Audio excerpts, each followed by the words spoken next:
사장님, 제 말 좀 믿으세요. KTX만 들어오기 시작하면 여기가 제2의 제주도가 된다니까. 부동산 사장이 한 말입니다. 저는 그 말을 믿었어요. 아니, 믿고 싶었던 것 같습니다. 그래서 펜션을 샀습니다. 6억 5천만 원. 내 인생을 바친 돈이었습니다. 거기에 3억을 더 들여서 최고급으로 고쳤어요. 이탈리아 월풀 욕조, 테라스에서 보이는 정동진 일출. 강릉에 이런 펜션은 없었습니다. 저는 자신 있었거든요. 1박 50만 원. 강릉에서 가장 비싼 펜션을 만들었습니다. KTX가 개통됐어요. 사람들이 왔습니다. 해돋이 보고 아침에 돌아갔어요. 잠을 안 잤습니다. 2시간이면 서울 가는데 굳이 비싼 펜션에서 잘 이유가 없었던 거예요. 더 웃긴 건요.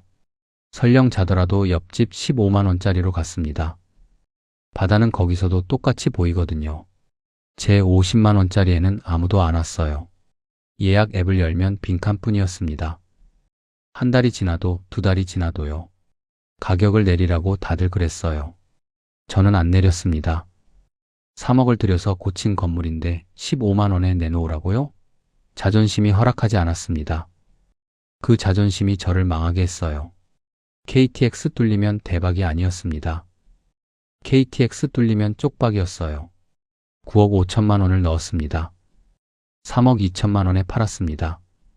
6억 3천만 원이 허공으로 사라졌어요. 지금 저는 68입니다. 강릉 원룸에서 삽니다. 새벽 4시에 일어나서 주문진 수산시장에 나갑니다. 스티로폼 상자를 나르고 얼음을 퍼넣어요. 하루에 8만 원을 법니다.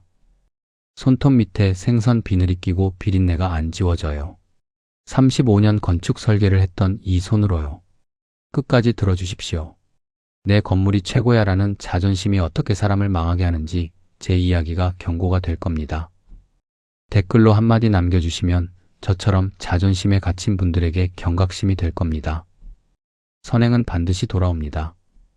마이너스 마이너스 마이너스 해시태그 해시태그 해시태그 1장 텅 빈 거실. 아내가 떠난 건 2020년 가을이었습니다. 췌장암이었어요. 발견했을 때는 이미 사기였거든요. 6달을 버텼습니다. 마지막 한 달은 병원에서 보냈어요. 저는 매일 병실에 갔습니다. 아내 손을 잡고 앉아 있었어요. 손이 점점 차가워지는 게 느껴졌습니다. 장례를 치르고 집에 돌아왔을 때 현관문을 여는 순간 알았습니다. 이 집이 달라졌다는 걸요. 아내 신발이 없었어요. 현관 한쪽에 늘 놓여있던 아내 운동화. 그게 없으니까 현관이 텅 비어 보였습니다. 거실로 들어갔습니다. 소파가 있었고 텔레비전이 있었고 식탁이 있었어요. 다 그대로였습니다. 그런데 뭔가 빠진 것 같았어요. 아내가 앉던 소파 왼쪽 자리.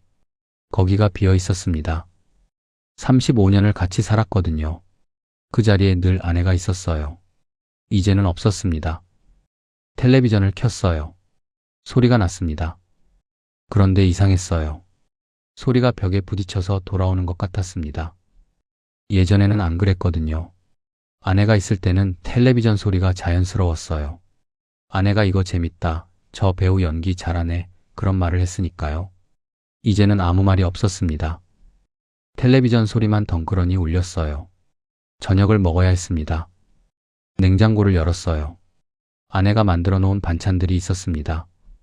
나물볶음, 멸치볶음, 김치. 장례 전에 만들어 놓은 거였어요.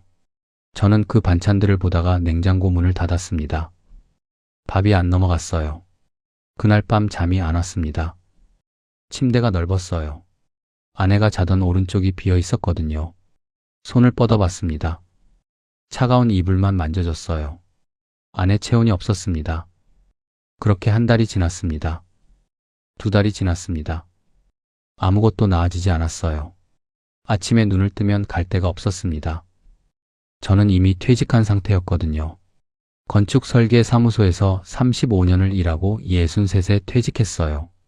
퇴직하고 2년째였습니다. 퇴직금과 저축을 합치면 3억 정도가 있었고 서울 아파트가 있었어요.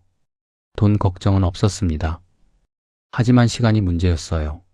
하루가 너무 길었습니다. 아침에 일어나서 뭘 해야 할지 몰랐어요. 신문을 읽었습니다. 1시간. 텔레비전을 봤습니다. 2시간. 산책을 했습니다. 1시간. 그래도 오후가 남았어요. 해가 지려면 아직 멀었습니다. 소파에 앉아서 시계를 봤어요. 3시 15분. 10분 뒤에 또 봤습니다. 3시 25분. 시간이 안 갔어요.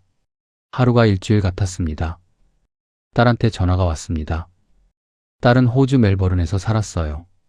결혼해서 손녀도 하나 있었습니다. 딸이 괜찮냐고 물었어요. 괜찮다고 대답했습니다. 밥은 먹고 다니냐고 물었어요. 먹는다고 했죠. 거짓말이었습니다.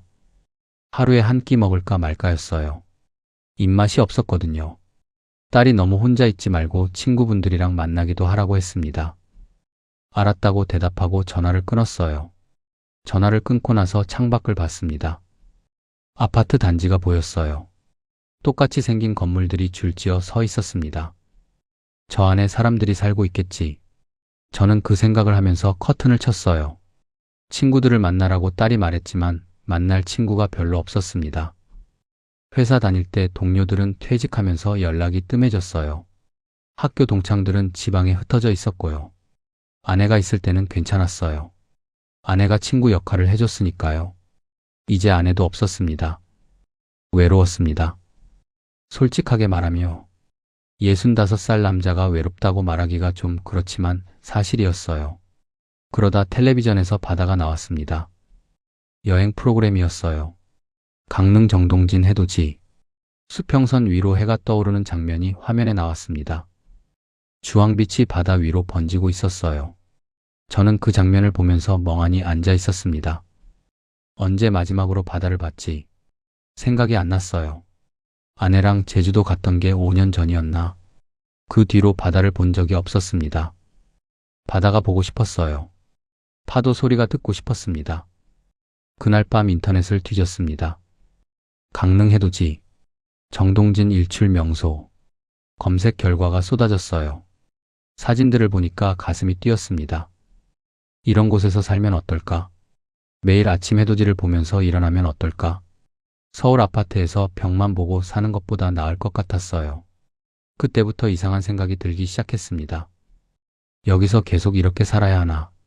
아내 없이, 할 일 없이 시계만 들여다보면서 남은 인생이 20년이라고 치면 20년을 이렇게 보낼 수는 없잖아. 어딘가로 가야겠다. 뭔가를 해야겠다. 그런 생각이 점점 커졌습니다. 마이너스 마이너스 마이너스. 해시태그 해시태그 해시태그 2장. 부동산 사무실. 강릉에 처음 간 건 2021년 봄이었습니다. 3월이었어요. 아직 바람이 차가웠습니다. KTX를 타고 갔어요. 서울역에서 강릉역까지 2시간도 안 걸렸습니다. 이렇게 가깝구나. 놀랐어요. 강릉역에서 내려서 택시를 탔습니다. 정동진 쪽으로 가달라고 했어요. 택시가 해안도로를 달렸습니다. 창문을 열었더니 바다 냄새가 들어왔어요. 짭조름한 냄새. 갈매기 소리가 들렸습니다. 바다가 보였어요. 파란 바다가 끝없이 펼쳐져 있었습니다. 수평선이 하늘과 맞닿아 있었어요. 가슴이 뻥 뚫리는 기분이었습니다. 서울에서 벽만 보고 살다가 이런 풍경을 보니까 눈물이 날 것 같았어요. 그날 정동진 해변을 걸었습니다. 모래사장을 밟으니까 사각사각 소리가 났어요. 파도가 밀려왔다가 빠져나갔습니다. 저는 한참을 서서 바다를 봤어요.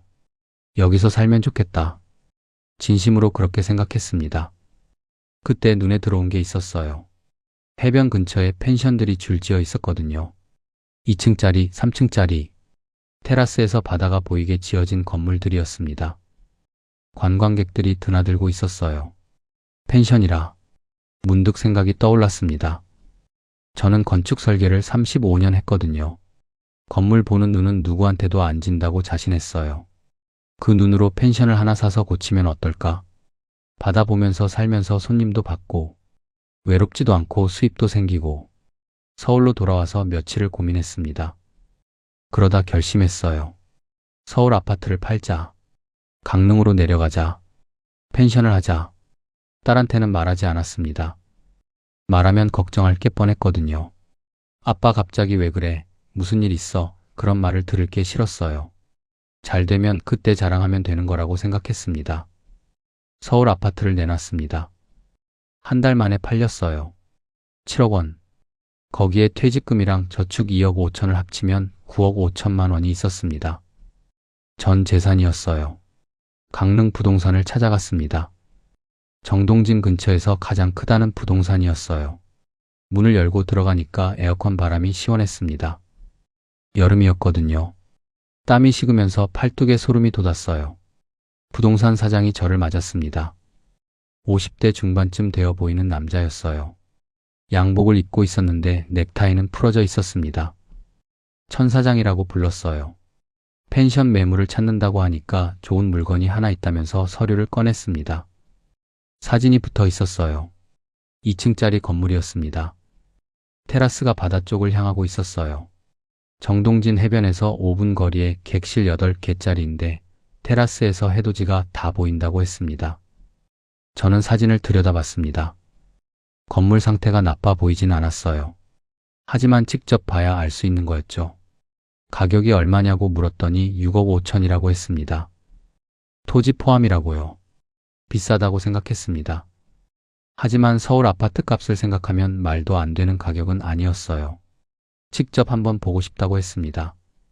다음날 현장에 갔어요. 건물을 꼼꼼히 봤습니다. 저는 건축 설계를 35년 했으니까 뭘 봐야 하는지 알았거든요. 기초 상태를 봤습니다. 크랙이 없었어요. 외벽을 봤습니다. 방수 상태가 괜찮았어요. 배관을 봤습니다. 12년 된 건물치고는 잘 관리되어 있었습니다. 남들은 인테리어만 보고 결정한다지만 저는 달랐어요. 뼈대를 봐야 한다는 걸 알았으니까요. 건물 상태가 괜찮다고 하니까 천 사장이 눈을 빛냈습니다. 역시 전문가시라면서요. 원래 건축 설계 쪽 일했다고 대답했더니 태도가 달라졌습니다. 전문가를 상대하는 것처럼 말투가 조심스러워졌어요. 테라스에 올라갔습니다. 바다가 보였어요. 수평선이 끝없이 펼쳐져 있었습니다. 저 수평선 위로 매일 아침 해가 뜨는 거구나. 가슴이 두근거렸습니다. 천 사장이 목소리를 낮추면서 몸을 앞으로 기울였습니다. 솔직히 말씀드리겠다면서요. 지금 이 동네에 큰 게 하나 들어온다고 했습니다. KTX라고요. 서울에서 2시간이면 여기까지 온다고 했어요. 그거 뚫리면 이 동네가 제2의 제주도가 된다고요. 지금 이 가격에 잡을 수 있는 게 기적이라고 했습니다. 저는 고개를 끄덕였습니다. 그 말이 맞는 것 같았어요. KTX가 뚫리면 사람이 몰려오겠지. 숙박 수요가 늘겠지. 논리적으로 맞는 말이었습니다. 천 사장이 또 말했어요. 사장님 같은 분이 오시면 이 건물 완전히 살릴 수 있다고요. 건물 보는 눈이 있으시니까 좀만 손보시면 강릉 최고 펜션 만들 수 있다고요. 그 말에 자존심이 꿈틀거렸어요. 강릉 최고 펜션. 내가 만들 수 있다. 35년 경력이 있잖아. 계약금 얼마 넣으면 되냐고 물었습니다. 마이너스. 해시태그 3장. 3억짜리 자존심. 계약서에 도장을 찍었습니다. 6억 5천만 원. 붉은 인주가 손가락에 묻었는데 이상하게 기분이 좋았어요. 뭔가 새로운 게 시작되는 느낌이었습니다. 잔금을 치르고 등기를 넘겨받았습니다. 이 건물이 이제 내 거구나. 펜션 열쇠를 손에 쥐고 한참을 서 있었어요. 서울에서 벽만 보며 살던 때가 엊그제 같은데 이제 바다 앞에 건물 하나를 가진 사람이 됐습니다. 그날 밤 테라스에서 바다를 봤습니다. 달빛이 수면 위에 길게 비치고 있었어요. 파도 소리가 들렸습니다. 저는 맥주를 한 캔 따서 마시면서 생각했어요. 이제 뭘 해야 하나? 건물을 고쳐야 했습니다. 지금 상태로는 손님을 받을 수 없었어요. 구조는 튼튼했지만 인테리어가 낡았거든요. 벽지가 누렇게 바랬고 화장실 타일은 옛날 스타일이었어요. 이대로 영업하면 다른 펜션이랑 차별점이 없었습니다. 저는 생각했어요. 어차피 고칠 거 제대로 고치자. 강릉에 없는 펜션을 만들자. 서울 부자들이 와서 여기 진짜 좋다고 할 만한 펜션을 만들자. 리모델링 계획을 세웠습니다. 저는 건축 설계 전문가였으니까 도면을 직접 그렸어요. 객실 8개 전부 다시 손보기로 했습니다. 바닥재를 전부 뜯어내고 수입 원목 마루를 깔기로 했어요. 핀란드산 자작나무. 발이 닿으면 따뜻한 느낌이 나는 원목이었습니다. 국내산 쓰면 싸게 끝나지만 저는 그러고 싶지 않았어요. 최고로 가기로 했으니까요. 화장실도 전부 바꿨습니다. 이탈리아 욕조를 들여왔어요. 월풀 욕조였습니다. 버튼 누르면 거품이 뿜어져 나오는 거요. 한 개에 300만 원짜리. 8개 넣으니까 그것만 2,400만 원이었어요. 테라스에는 전동 어닝을 달았습니다. 버튼 하나로 펴지고 접히는 고급형.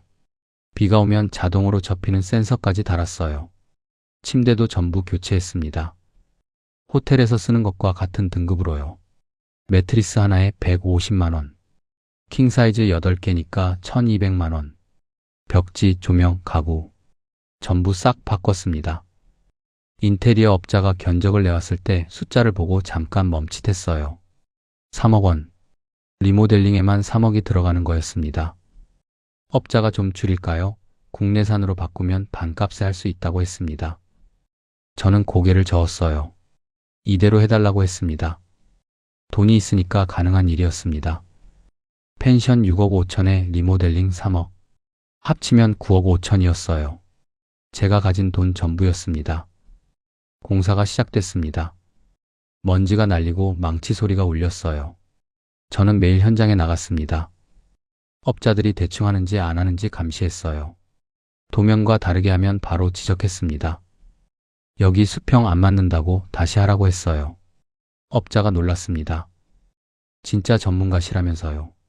원래 그쪽 이랬다고 대답했더니 태도가 달라졌어요. 대충 넘기려던 부분도 꼼꼼하게 다시 했습니다. 제가 직접 감리하니까 제대로 안 할 수가 없었죠. 공사가 끝나갈 쯤 해변을 걸었습니다. 모래사장을 밟으면서 생각했어요. 이제 곧 손님을 받을 수 있겠구나. 어떤 펜션보다 좋은 곳을 만들었으니까 손님이 밀려들겠지. 리모델링이 완료된 날 객실 하나하나를 돌아봤습니다. 수입 원목 바닥이 윤기 있게 빛났어요. 월풀 욕조에서 거품이 뿜어져 나왔습니다. 테라스에 서니까 바다가 시원하게 보였어요. 완벽했습니다. 강릉에 이런 펜션은 없었어요. 서울 5성급 호텔이랑 비교해도 뒤지지 않는다고 자신했습니다. 이제 가격을 정해야 했습니다. 주변 펜션 가격을 알아봤어요. 평일 12만 원, 주말 20만 원 정도였습니다. 성수기에는 좀 더 올리고요. 저는 생각했어요. 우리 펜션은 다르잖아. 3억을 들여서 고쳤잖아. 수입 원목의 이탈리아 욕조잖아. 같은 가격을 받으면 안 되지. 1박 50만 원. 제가 정한 가격이었습니다. 강릉 펜션 평균의 3배가 넘는 가격이었어요. 인테리어 업자가 그 가격이면 좀 센 것 같다고 했습니다. 저는 대답했어요. 우리 펜션 시설 봤잖아요. 이 정도 퀄리티면 50만 원 값을 한다고요. 업자가 고개를 갸웃거렸지만 아무 말도 안 했습니다. 그 반응이 거슬렸어요. 뭔데? 내 펜션인데? 가격은 내가 정하는 거지. 간판을 달았습니다. 펜션 이름을 찍고 간판 업자한테 전화해서 크기와 색상을 정했어요. 금색 글씨의 검은 바탕. 고급스럽게 가기로 했습니다. 간판이 올라가는 걸 밑에서 올려다봤어요. 이게 진짜 내 펜션이구나. 가슴 어딘가에서 뭔가가 꿈틀거렸습니다. 자신감이었어요. 강릉 최고 펜션을 만들었다는 자신감. 예약 사이트에 펜션을 등록했습니다. 사진을 찍어서 올렸어요. 수입 원목 바닥, 월풀 욕조, 바다 뷰 테라스. 사진이 정말 잘 나왔습니다. 가격란에 숫자를 입력했어요. 50만 원. 이제 손님이 오기만 하면 됐습니다. KTX도 곧 개통되고요. 서울 부자들이 몰려올 거였어요. 해돋이 보러. 저는 자신 있었습니다.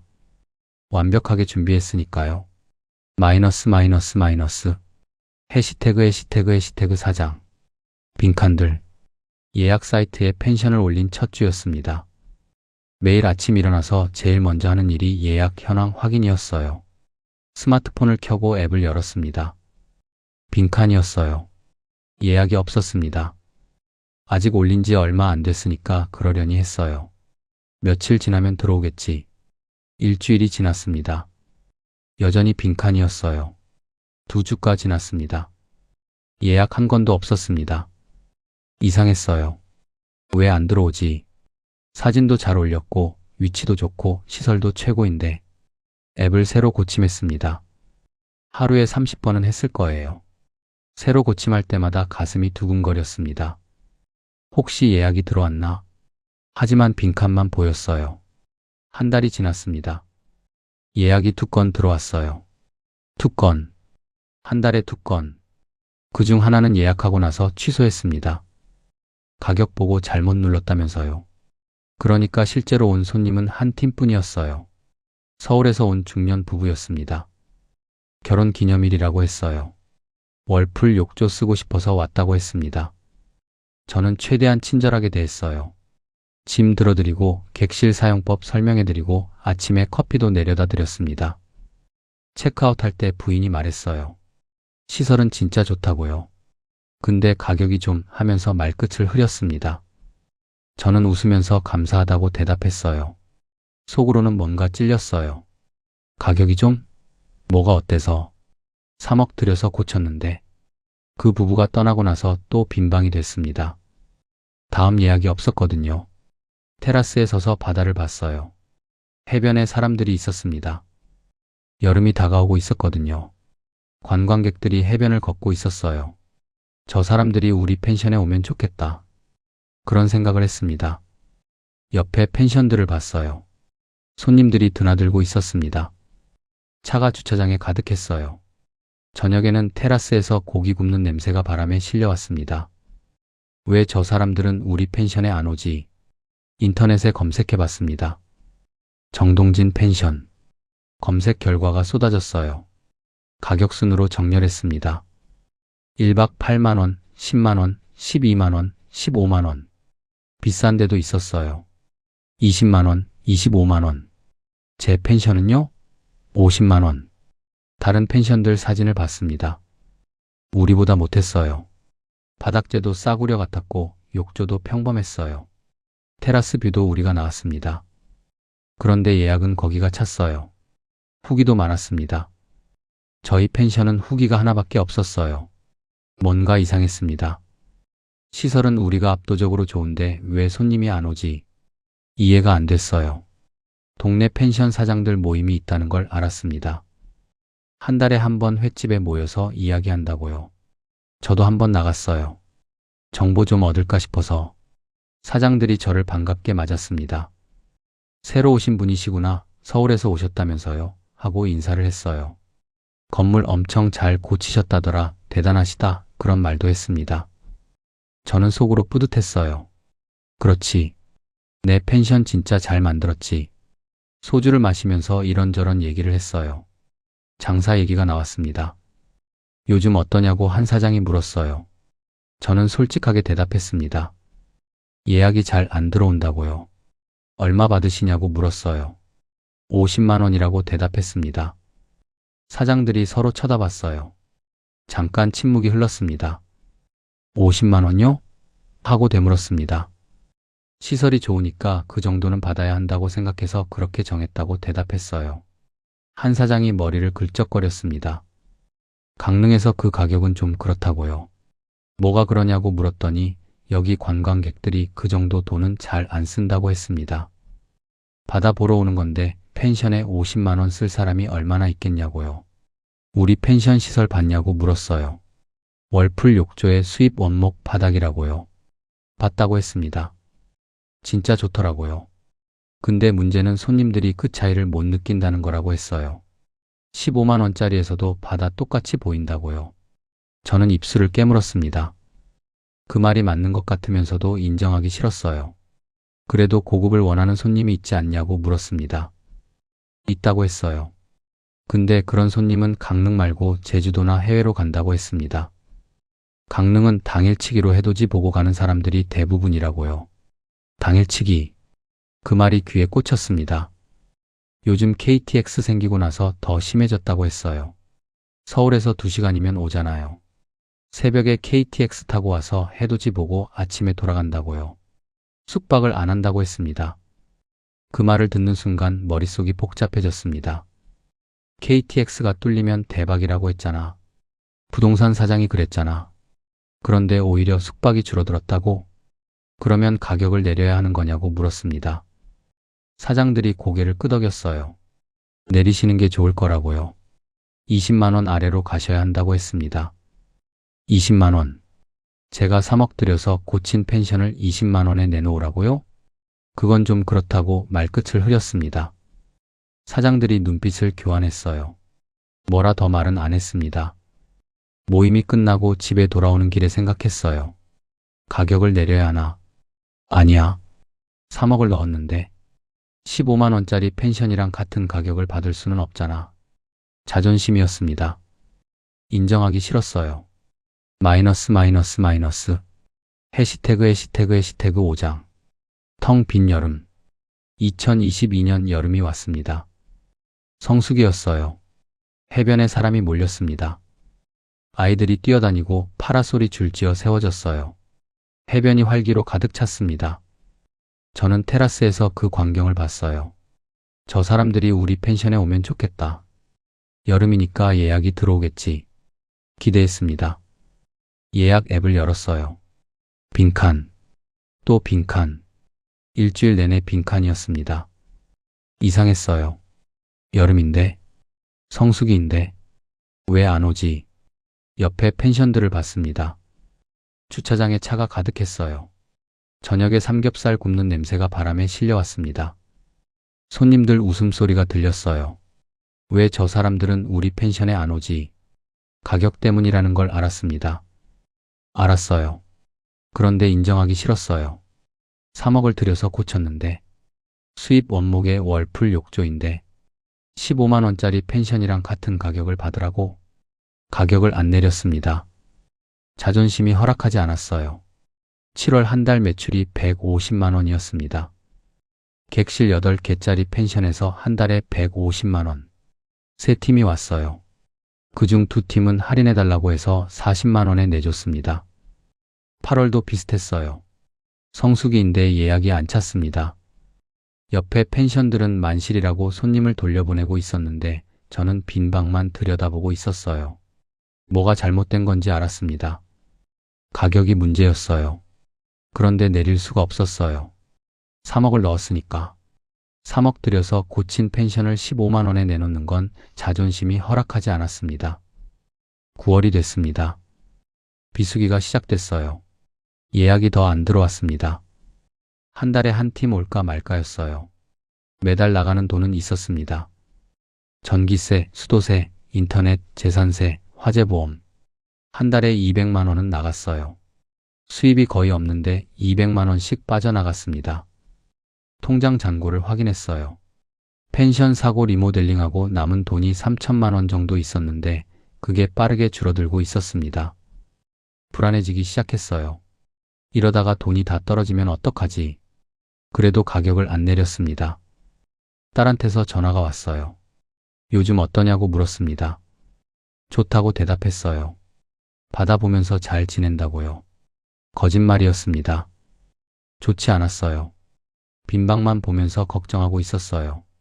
딸이 사진 좀 보내달라고 했습니다. 아빠 사는데 궁금하다면서요. 해변 사진을 찍어서 보냈습니다. 펜션 사진은 안 보냈어요. 빈 객실이 찍힐까봐. 딸이 진짜 예쁘다고 했습니다. 아빠 좋겠다고요. 전화를 끊고 나서 한참을 멍하니 앉아 있었습니다. 딸한테 말할 걸 그랬나 하는 생각이 잠깐 스쳤다가 금방 사라졌어요. 아직 아니야. 좀 더 버티면 나아지겠지. 겨울이 다가왔습니다. 해돋이 시즌이었어요. 이때만 되면 예약이 밀려드는 시기라고 들었습니다. 새해 첫 해돋이를 보려는 사람들이 전국에서 몰려온다고요. 기대했습니다. 이번에는 다르겠지. 12월부터 예약이 들어오겠지. 예약 앱을 열었어요. 빈칸. 12월 중순이 지나도 빈칸이었습니다. 왜? 해돋이 시즌인데? 옆에 펜션들은 벌써 만실이었어요. 11월에 이미 예약이 다 찼다고 했습니다. 저는 빈방이 8개였어요. 결국 가격을 좀 내렸습니다. 50만 원을 30만 원으로 반토막을 낸 거였습니다. 그랬더니 예약이 좀 들어왔어요. 12월 31일에 세 팀이 잡혔습니다. 8방 중에 3방. 새해 첫날 아침 손님들이 테라스에 모여서 해돋이를 봤습니다. 수평선 위로 해가 떠올랐어요. 주황빛이 바다 위로 번졌습니다. 손님들이 환호했어요. 저는 관리실 창문 너머로 그 광경을 봤습니다. 아름다웠어요. 그런데 기분이 이상했어요. 50만 원짜리 펜션을 30만 원에 내놨다는 게 마음에 걸렸거든요. 3억 들여서 고쳤는데 새해 첫날이 지나고 예약이 뚝 끊겼습니다. 1월 한 달 매출이 90만 원이었어요. 한 팀만 왔습니다. 나머지 날들은 전부 빈방이었어요. 2월은 더 심했습니다. 매출이 0원이었어요. 한 팀도 안 왔습니다. 통장 잔고가 바닥을 보이기 시작했습니다. 마이너스 마이너스 마이너스. 해시태그 해시태그 해시태그 6장. 부러진 자존심. 2023년 봄.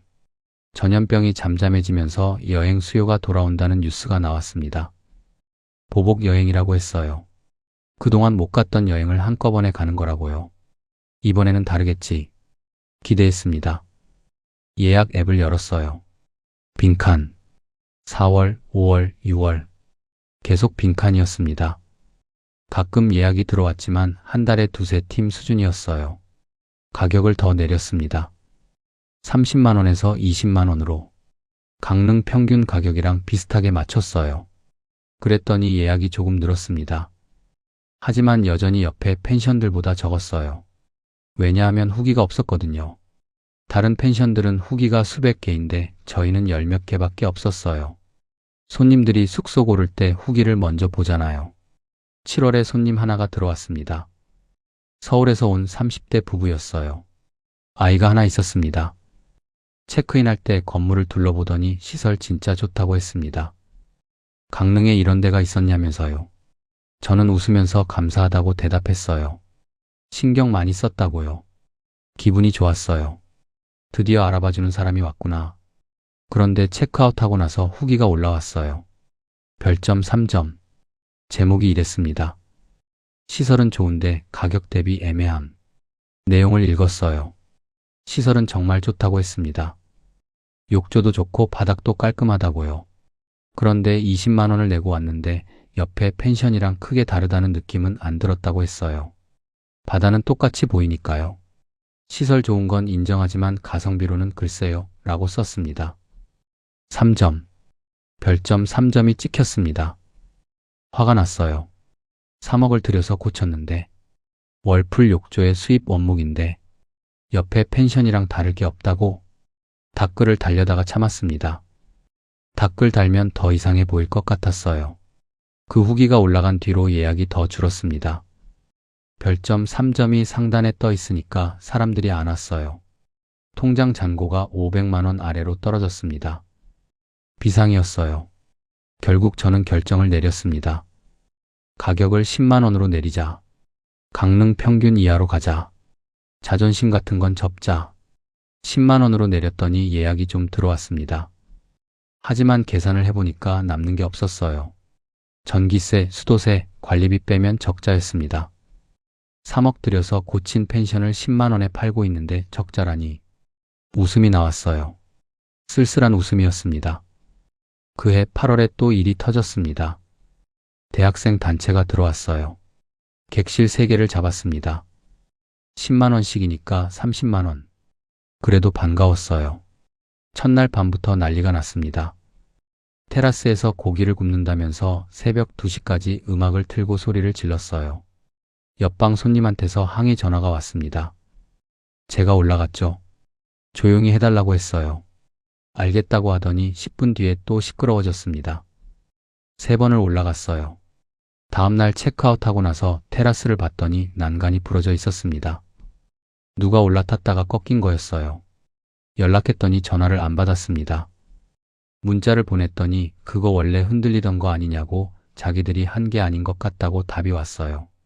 난간 수리비 80만 원. 제가 냈습니다. 그날 밤 테라스에 앉아서 바다를 봤어요. 달빛이 수면 위에 비치고 있었습니다. 파도 소리가 들렸어요. 3억을 들여서 고친 펜션인데 월풀 욕조의 수입 원목인데 10만 원 받고도 적자인데 난간 수리비까지 내야 하는데 뭐가 잘못된 건지 이제 알았습니다. 처음부터 잘못됐어요. 가격을 너무 높게 책정했던 게 문제였어요.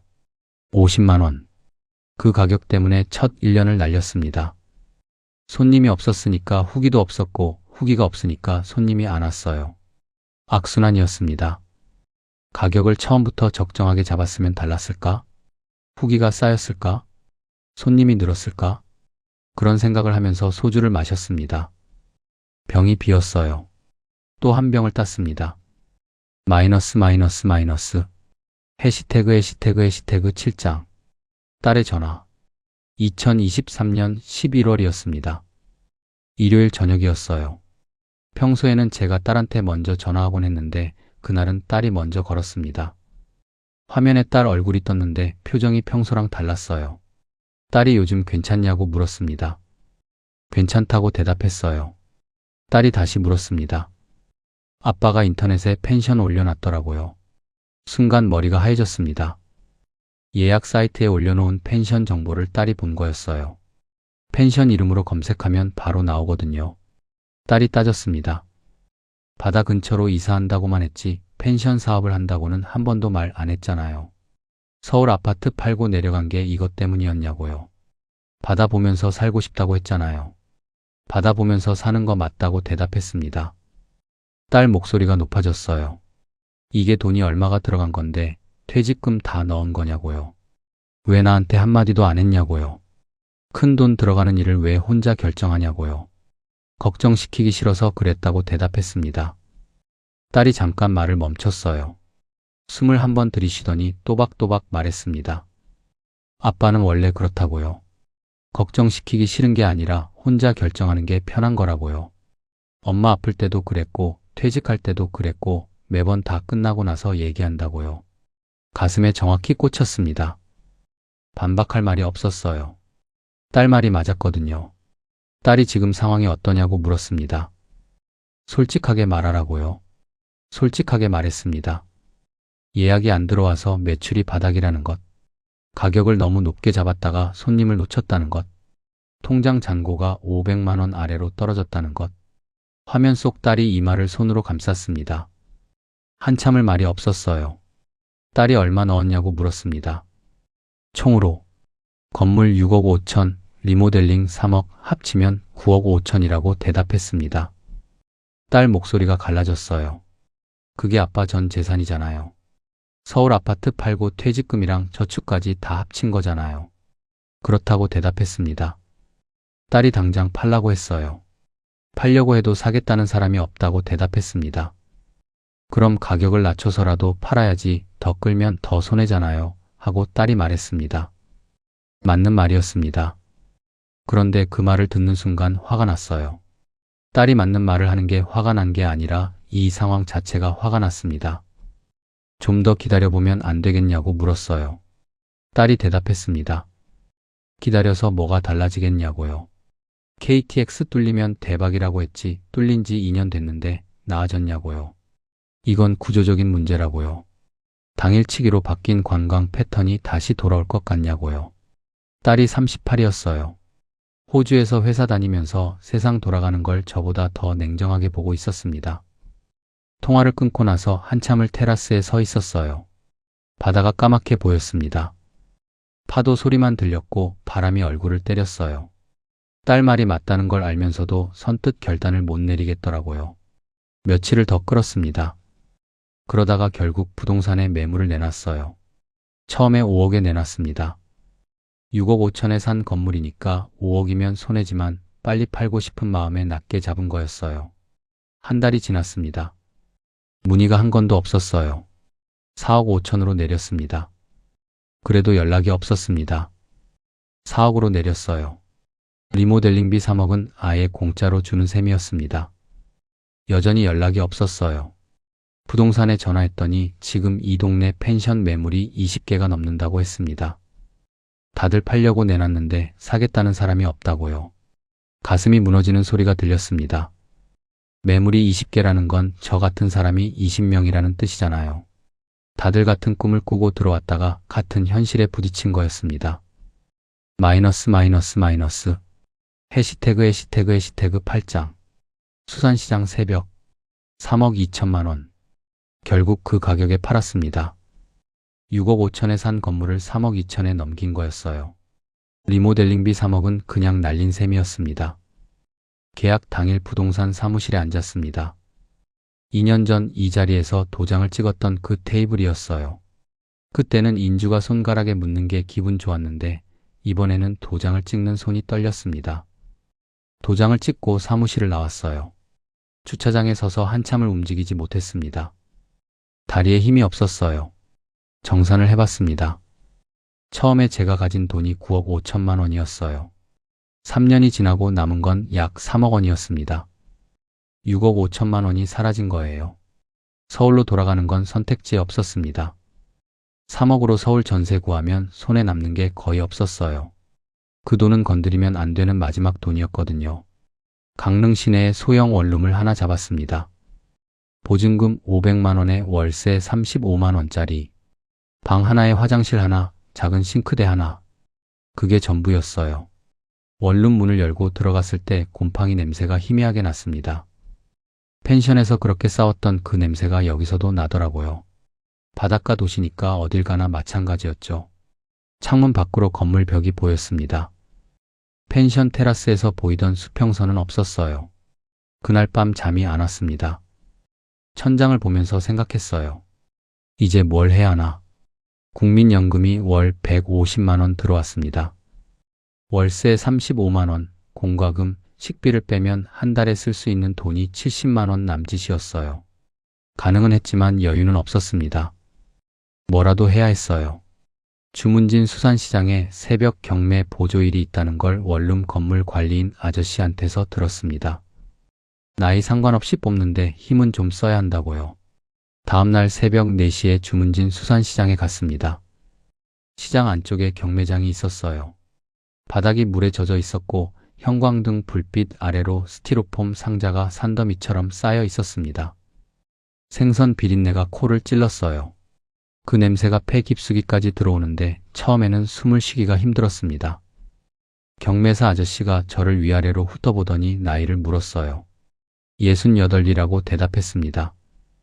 허리는 괜찮냐고 물었어요. 아직은 괜찮다고 대답했습니다. 그럼 오늘부터 해보라고 했어요. 상자 나르는 거랑 얼음 채우는 거. 일당 8만 원이라고요. 고무장갑을 끼고 앞치마를 둘렀습니다. 첫 번째 상자를 들어 올렸는데 무게가 장난이 아니었어요. 오징어가 가득 든 스티로폼 상자, 물이 반쯤 차 있어서 20kg은 넘었을 겁니다. 허리에 바로 느낌이 왔어요. 이걸 하루에 몇십 개를 나르는 거였습니다. 얼음을 퍼서 상자에 채워 넣는 일도 했어요. 삽으로 얼음을 떠서 붓는 건데 얼음물이 고무장갑 안으로 스며들었습니다. 손가락이 얼어붙는 느낌이었어요. 첫날이 끝나고 원룸에 돌아왔을 때 온몸이 파김치였습니다. 현관문을 열자마자 바닥에 주저앉았어요. 등이 당겼고 무릎이 쑤셨고 손가락은 아직도 얼얼했습니다. 고무장갑을 벗으니까 손톱 밑에 생선 비늘이 끼어 있더라고요. 비누로 3번을 씻어도 비린내가 가시지 않았어요. 라면을 끓여 먹으면서 손을 들여다봤습니다. 찬물에 불어서 쭈글쭈글해진 손이었어요. 이 손으로 도면에 선을 그었었나? 35년 동안 설계 도면을 그렸던 손인데 일주일이 지나니까 몸이 좀 적응을 했어요. 여전히 힘들었지만 상자 나르는 요령이 생겼고 얼음 퍼넣는 속도도 빨라졌습니다. 새벽 4시에 출근해서 8시면 끝났어요. 일당 8만 원. 한 달에 20번 나가면 160만 원이었습니다. 국민연금 150만 원에 이걸 더하면 310만 원. 월세 공과금 식비 빼고도 100만 원 넘게 남았어요. 통장에 돈이 쌓이지는 않았지만 까먹지 않는 구조가 된 거였죠. 딸한테서 전화가 왔습니다. 요즘 어떠냐고 물었어요. 일하고 있다고 대답했습니다. 무슨 일이냐고 물었어요. 수산시장에서 새벽에 좀 하고 있다고 대답했습니다. 전화기 너머로 딸이 숨을 들이쉬는 소리가 들렸어요. 한참 말이 없다가 힘들지 않냐고 물었습니다. 괜찮다고 대답했어요. 몸 쓰는 거니까 건강에도 좋다고요. 거짓말은 아니었어요.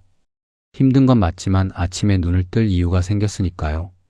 펜션에서 빈 방만 들여다보고 있을 때보다 나았습니다. 딸이 매달 조금씩 보내겠다고 했어요. 됐다고, 그런 거 안 받아도 된다고 대답했습니다. 딸이 제발 받아달라고 했어요. 자기가 그러고 싶은 거라고요. 처음에는 거부했습니다. 딸한테 돈을 받는다는 게 자존심이 허락하지 않았거든요. 그런데 딸이 매달 30만 원씩 통장에 넣어놨어요. 딸이 전화로 말했습니다. 이거 아빠한테 주는 게 아니라 내 마음 편하려고 하는 거라고요. 받아줘야 나도 편하다고요. 그 말에 더 이상 거부할 수가 없었습니다. 요즘도 새벽 4시에 일어납니다. 수산시장 가는 길에 하늘을 올려다보면 별이 보여요. 강릉은 서울보다 별이 잘 보이더라고요. 주말에 가끔 정동진 해변을 걷습니다. 펜션이 있던 자리에 가면 간판이 바뀌어 있어요. 카페가 됐더라고요. 제가 3억 들여서 고친 내부를 전부 뜯어내고 새로 꾸민 모양이었습니다. 젊은 사람들이 커피를 들고 테라스에 서서 바다를 보고 있었어요. 그 풍경을 보면서 씁쓸하기도 하고 다행이기도 했습니다. 건물이 비어있는 것보다는 나으니까요. 이 이야기를 왜 하느냐고요. 저처럼 되지 마시라고 하는 겁니다. 자존심 때문에 가격을 안 내렸어요. 3억 들여서 고쳤으니까 50만 원은 받아야 한다고 생각했어요. 그 자존심이 손님을 다 쫓아버렸습니다. KTX 뚫리면 대박이라는 말을 검증하지 않았어요. 부동산 사장 말만 믿었어요. 그 사람이 왜 그 말을 하는지 생각하지 않았습니다. 딸한테 상의하지 않았어요. 혼자 결정하는 게 편했거든요. 누군가가 이거 위험하지 않냐고 한마디만 해줬어도 달랐을 겁니다. 9억 5천을 넣었습니다. 3억 2천에 팔았습니다. 6억 3천이 사라졌어요. 35년 건축 설계 경력이 아무 쓸모 없었습니다. 건물을 볼 줄 아는 것과 장사를 할 줄 아는 건 완전히 다른 능력이거든요. 저처럼 자존심 때문에 사장님, 제 말 좀 믿으세요. KTX만 들어오기 시작하면 여기가 제2의 제주도가 된다니까. 부동산 사장이 한 말입니다. 저는 그 말을 믿었어요. 아니, 믿고 싶었던 것 같습니다. 그래서 펜션을 샀습니다. 6억 5천만 원. 내 인생을 바친 돈이었습니다. 거기에 3억을 더 들여